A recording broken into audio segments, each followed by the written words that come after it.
everyone, I'm Lisa with Down to Earth Gardening and Design, and today I'm out in the garden with my daughter Hannah and my granddaughter Gracie. So today's topic is going to be theme gardens, and in particular sensory gardens.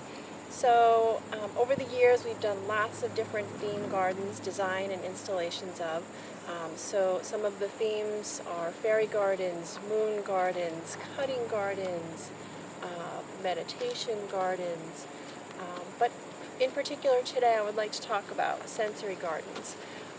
And the reason being, my granddaughter that's a toddler absolutely loves this garden. This is Hannah's garden, and we're very drawn to lots of different plants. We're gardeners.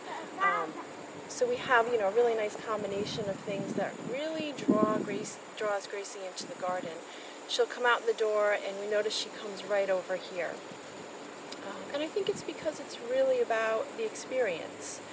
So sensory gardens, you'll see that they're used a lot in horticultural therapy, but they're really enjoyable for people of all ages. I personally enjoy a sensory garden because I feel like I get a lot of enjoyment out of it, and it really enables me to relax and be fully immersed in it. But for toddlers, Gracie is 16 months, it's a really great little adventure and a learning experience. So sensory gardens are really meant to invoke all of the senses. So today we're going to talk about sight, what you see in the garden, smell, what you hear in the garden, and then also touch, texture, what you can touch in the garden. So plants that really make a visual impact are great for sensory gardens because they're going to draw you in. So it's great to use plants that are really brightly colored, bigger flower heads. So behind me here I have some zinnias, which are very vibrant, all different colors, easy to grow from seed, but of course they are annuals. And then a hibiscus, which is flowering now too, and we can show you a close-up later. Really giant flower heads, beautiful colors, and also different color leaves, so that really makes an impact. So perennials and shrubs and annuals that are visually making an impact for you. And sometimes this might be, really based on personal preferences. So next I want to talk about smell. And a lot of times it's the smell that will draw you into a garden.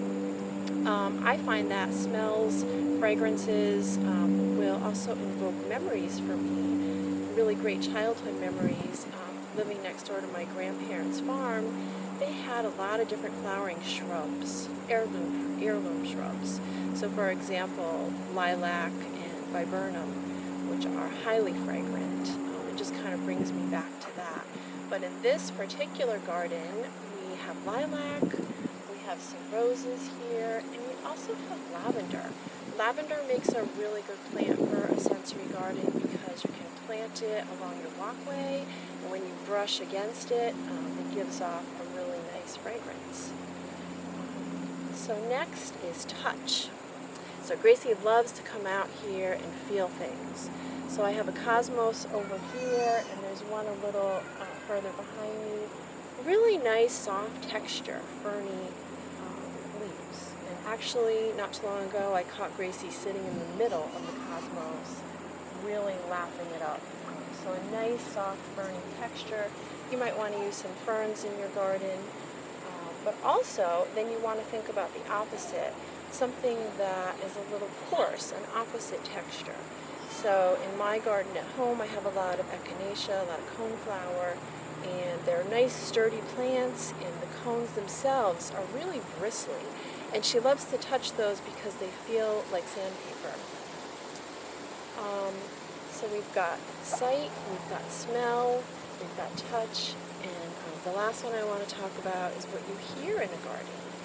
So a lot of times you'll see a water feature in a sensory garden. So running water really causes you to relax. In this garden we have a bird bath, which Gracie likes to come out and play in the water.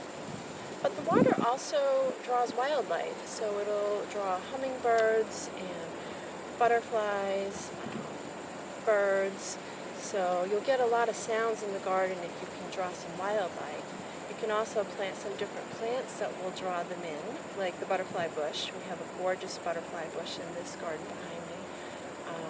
Or also Monarda, bee-balm. The hummingbirds love that. So that'll help get some nature in your garden.